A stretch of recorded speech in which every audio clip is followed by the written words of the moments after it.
I'm thankful that you let me orgasm, but I'm not going to let you orgasm. We'll get to that in a minute.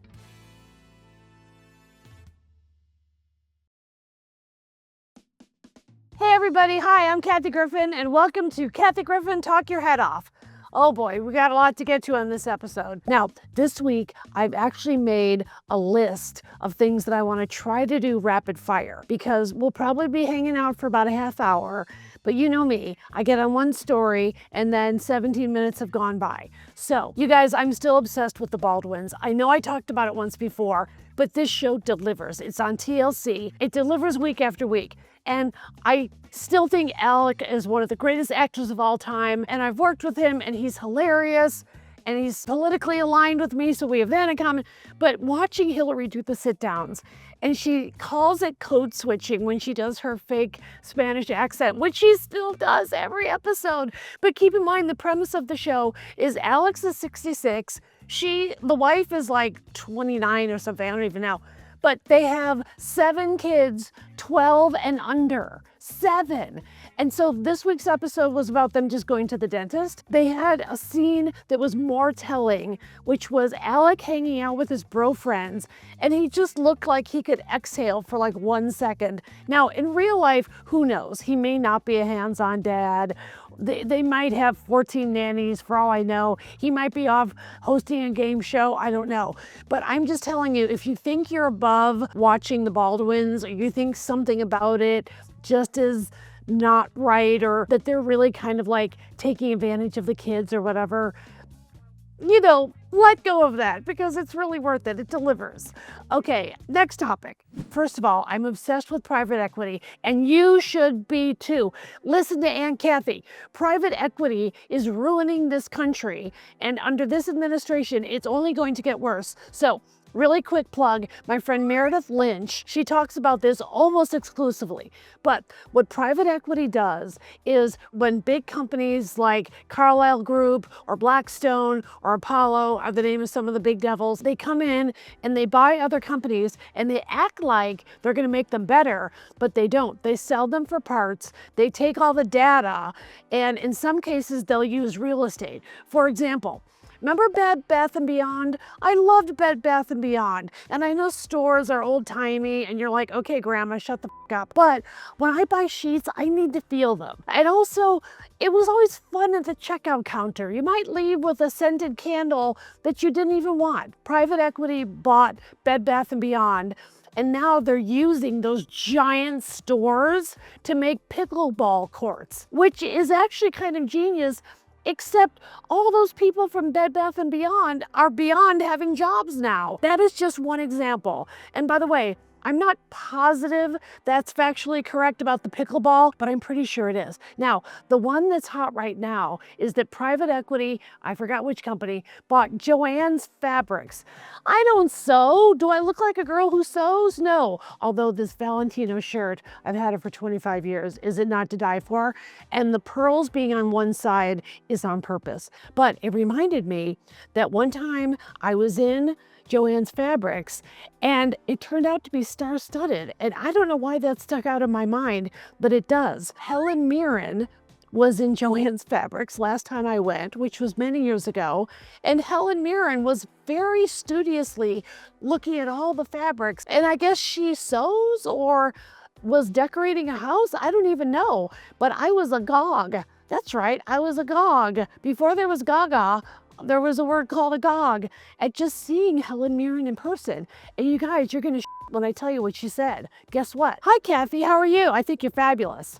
Hi, Kathy. She didn't even say, oh, are you that comedian Kathy Griffin? Like, I'm just saying most people say both names, but she said, hi, Kathy. And then 3 aisles down, you're not gonna believe this, Billy D. Williams. And a fabric store. Well, then I had to just like dive in and do the whole thing. Lando Calrissian was in the fabric store. Don't make Joann's Fabrics go away. Get those fabrics back. Next topic. Okay, so this is a segment that doesn't even really exist, but we're acting like it does, called Kathy Called It. There's a video that is now going viral on TikTok. And it's when I was screening my movie called Kathy Griffin, A Hell of a Story, which you can see on Amazon. I think it's even free, so enjoy that. 1/3 documentary, 2/3 comedy concert movie. I got to go to film festivals, and one of them was called South by Southwest, and I got to do the keynote speech with the brilliant Kara Swisher. She has 2 podcasts. One of them is called Pivot with Scott Galloway. All right, anyway, she was the one who interviewed me, and I didn't know her yet at the time, and now we've become friends. But this was 2018, and I was calling out Elon. Now, I didn't say he was a Nazi because I didn't know he was full Nazi at that point, which he is. I mean, he did the salute not because of Asperger's, and I'm saying that as a doctor, Dr. Kathy Griffin, and I'm really happy that it's going viral. Okay, back to Kathy Called It. So I love that the kids on TikTok are like, Kathy called it about Elon. She was really tough on him years before anybody else was. Everybody thought he was this environmentalist who invented electric cars. Here's my prediction. And obviously I could be wrong, but malls are going to come back. Why? Climate change. Think about how whatever city you live in around the world, when it's so hot that it's, you can't even function outside, or so bitter cold, what do you want to do? You want to go someplace where there are people and activities and services and things you need and things you can do and a place to hang out with the community or just meet a buddy or whatever. I think malls are coming back, and I'm really serious about that. I'm not saying they're going to be the same. They're not just going to be department stores. They're going to be gathering places. I actually think food courts might stay around. I mean, I do love a food court. There probably will be some shops that for some reason are things that, you want to buy based on seeing them in person, not online. And they'll probably they already started having, kids activity areas and stuff. But I think you're going to see older folks there. It's already happening. I mean, Seattle had an unusual heat outbreak. They've now had several, and people were going to libraries and just going to indoor places where the weather could be regulated, the temperature. All right, next one. Biebergate. Okay, I have tried to stay out of this. I mean, what do I know? I will say I made a lot of jokes about Justin Bieber back in the day that would not hold up today. I mean, they might be funny. I'm just saying it seems like he's acting out, right? Now, I don't know if you guys know this, but I'm a junkie in recovery, and I was a pillhead, and I didn't start till I was 57, which is just sort of funny. It's okay for you to laugh right at my face, but I've been sober 4 years and 10 months, and it's not easy, but I'm proud of it. Okay, I am just saying, as someone in recovery, he is looking like someone who is abusing substances in some way. I don't know. He doesn't look like a drinker to me because he doesn't have that bloat. I know it sounds like I'm trying to be an asshole, but I'm really not. I don't know meth. So he has a heroin chic, methy look that's going on. He seems to be kind of losing his lips, which is a sign. It could be pills. I know that for a fact. He could be doing a lot of Adderall, or as I used to call them, Attagirls when I took them. Some people crush it and snort it like Coke. And by some people, I mean the president of the United States, Donald J. Trump, allegedly. How would I know? I'm just his doctor. We have Hailey Bieber, who is taking a beat down online and has changed her face so much. These young girls that get way more than I ever did. Like, back in the day, I used to take a lot of heat because I got a facelift and I did an interview about it in People magazine because I foolishly thought, oh, if I talk about it, then all the other actresses will talk about it too. Well, as usual, the cheese stood alone at that time. That was a mini Kathy Called It. But we can tell these girls' faces are changing so radically, so rapidly as well, right in front of us. It's weird to watch someone look like one person and then not have them just look like they got a bunch of work done, but look like a different person. And I know you're going to turn on me, but same for Selena Gomez. So she just looks so different than she did. She doesn't just look like she's grown up, which we all do. Hello, grown way the fuck up, but like different humans. And I'm fascinated that Benny Blanco gets to keep looking like he looks, but the girls are supposed to change. And Bieber is now looking like, there was a saying in the 90s called heroin chic, where it was very in vogue for models like Kate Moss and even the male models to be so thin that they looked like they were on heroin, even if they weren't.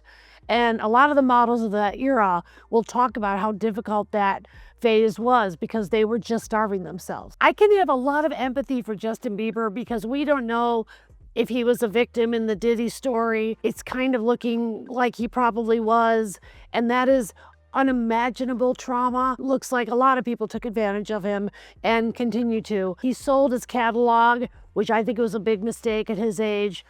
He's just not looking well. But I just have to point out, there's a lot of video of him treating his own wife, Haley, really poorly in a way that would make me break up with him.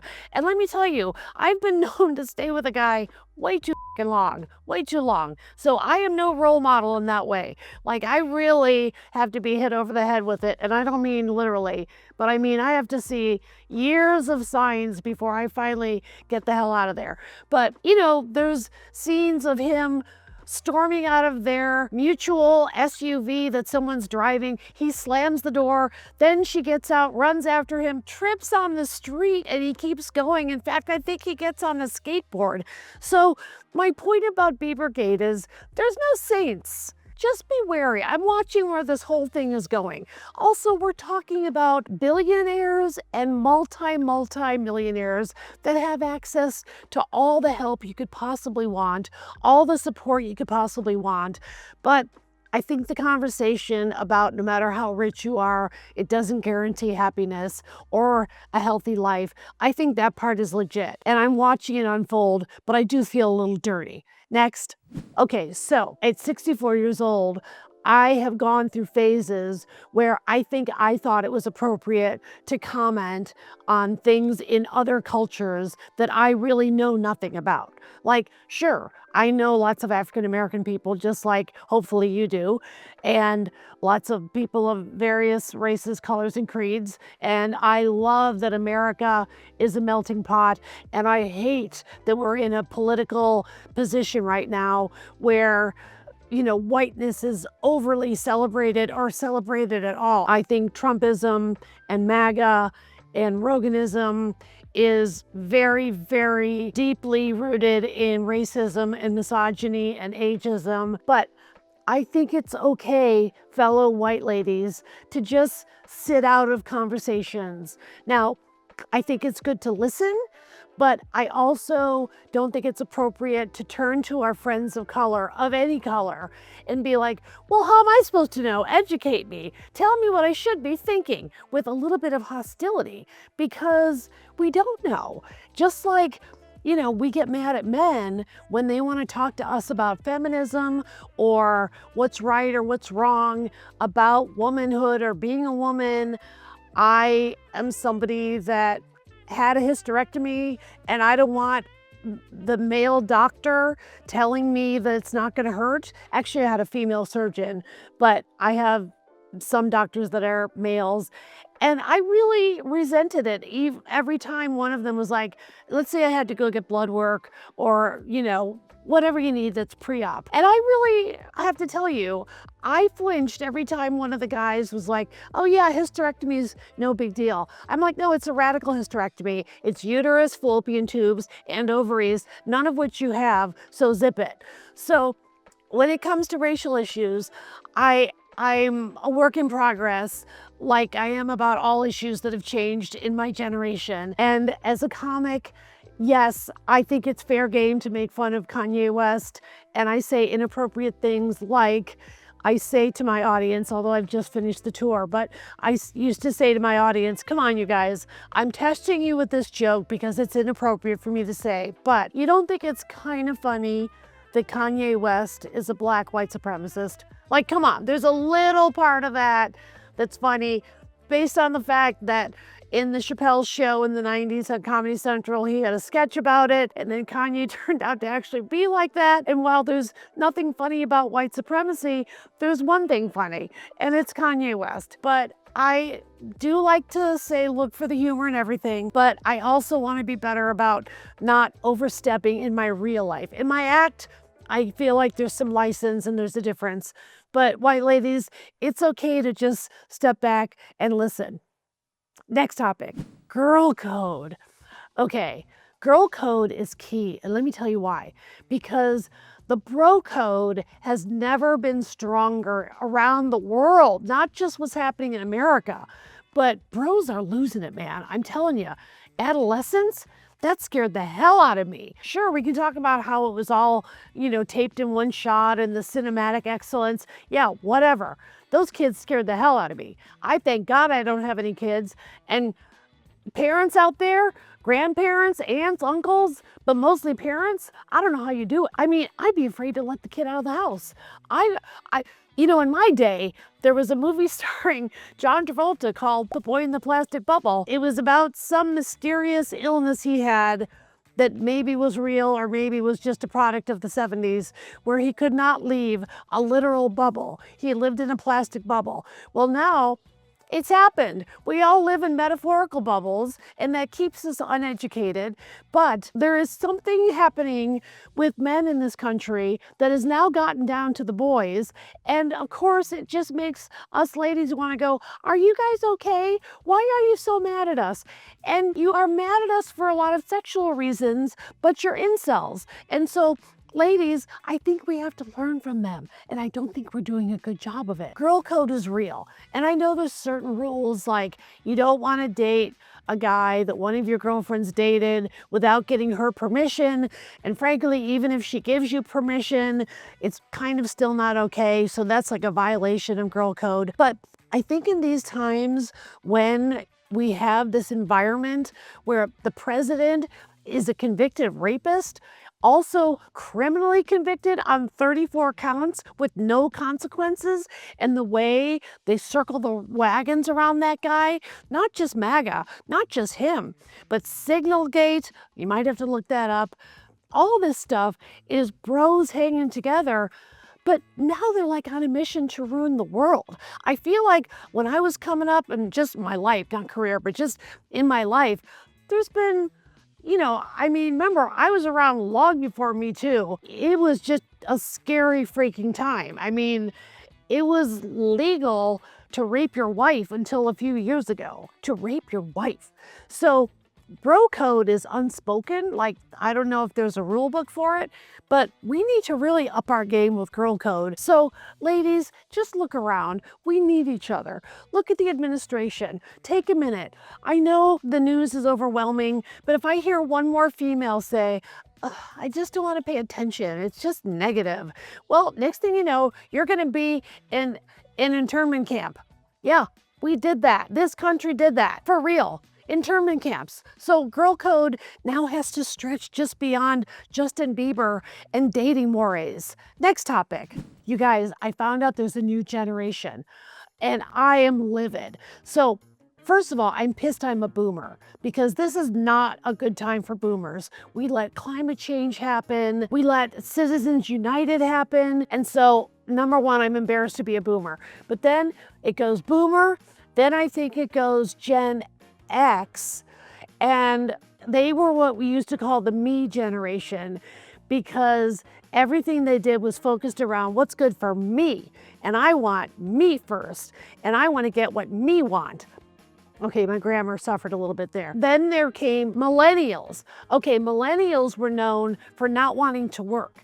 Like, if you hire a millennial, they're gonna say that they have a stomach ache and that you're violating their civil rights if you tell them they still have to work through a stomach ache or whatever. Like, that was their reputation. I mean, I'm a small business owner, okay? I'm who they talk about when they talk about swing voters, and there's nothing swing about my vote. I'm left, I'm AOC, I'm Democrat all the way, but I'm not crazy. I'm not gonna have a band show up once a week for my assistants, and luckily for them, I don't sing. Wait, after that is Gen Z. And Gen Z is known for living in your phone, living in a computer, not knowing the difference between AI and human beings, not knowing how to connect with actual human beings. So, guess what I found out about a week ago? Generation Alpha.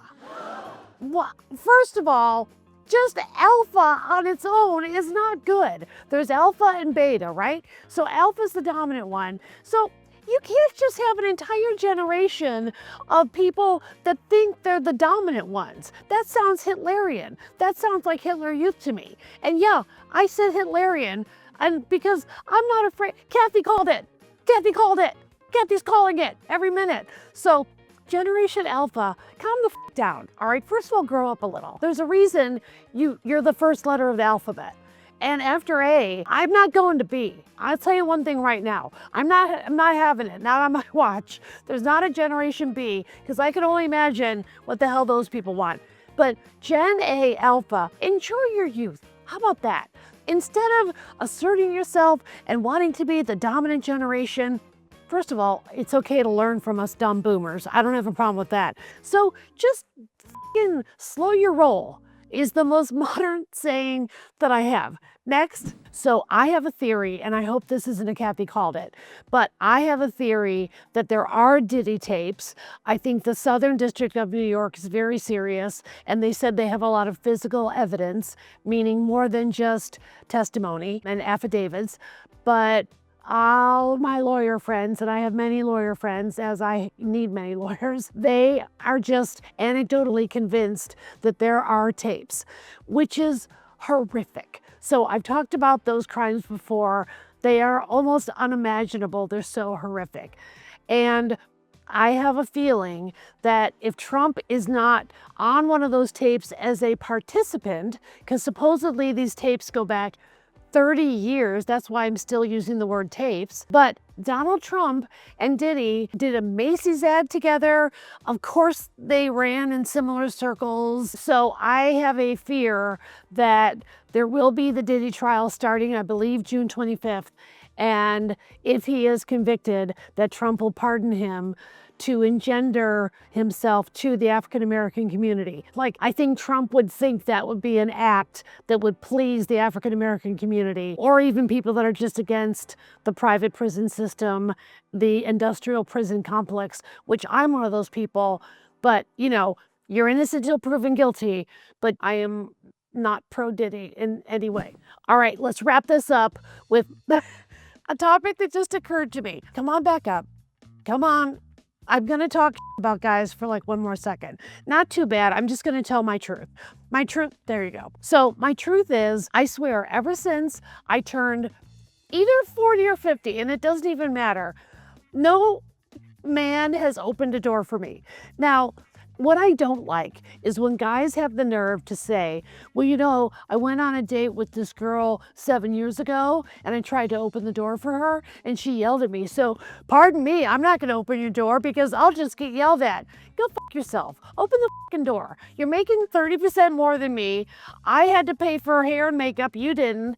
I bought these shoes and these clothes to look nice on a date. You probably showed up looking like a schlub. Open the fucking door. And, you know, it's okay to be an alpha, cool, sexy, big dude and open the fucking door. It's such a little thing. Just make sure I'm okay. I'm 5'3", 107. If you're a dude, you're probably not. If you're gay, you probably are. But if you're a bear, you're not. And I'm not talking to the bears. The bears always open the door. But I'm someone who works a lot, and I don't mean to sound bougie, but that means I have to hire a driver. So often if I'm going to a show that I'm doing, look, if I have a show at Carnegie Hall, which I did last October, which was heaven, yes, I hired a driver to get me in and out of the stage door. That's just the way it is. But I don't even know the last time a driver that I'm paying quite a bit of money to, plus a tip, which I'm happy to do, and I always tip high, they go around the car and open my male tour manager's door, make sure he got out okay, while I hear him going, open her door. Could you open her door? Could you? She's wearing high heels. Yeah, she's 5'3". This is an SUV. She's gonna just fall out. Could you? And they just don't listen. Then they open the trunk. Like I'm gonna be a dead body in the trunk. And then they take out the bags. And sometimes I'm such a bitch, I will just wait. I would just wait them out. but I usually don't. I usually want to get inside, obviously. But I'm just saying, now, from now on, whatever sexual relations I have, I'm going to make sure I have an orgasm, and I'm not going to let you have one, fellas. And I'll tell you why. I'm going to go, oh, well, 17 years ago, I had sex with this guy one time where he said it was okay if I had an orgasm and he didn't. So I've stopped letting guys have orgasms. So you can me for a while, but when you get close, I'm going to push you off. Whatever. I just don't want you to yell at me if you have an orgasm, because that one guy 7 years ago, I'm going to end with that because I think it's the most appropriate thing I could possibly end on. Anyway, don't forget to sign up for my Patreon. Please like and subscribe wherever I'm pointing. I hope it's the right place. Like and subscribe because I need the likes. I need the subscribers. I'm having a blast doing this, and please leave your comments about what you like about the show, what you don't care for, what you want to see more of. Okay, don't leave the what you don't care for. Just what you like and what you want to see more of. All right, I appreciate you guys so much. Love you guys. See you next Tuesday. Literally, see you next Tuesday.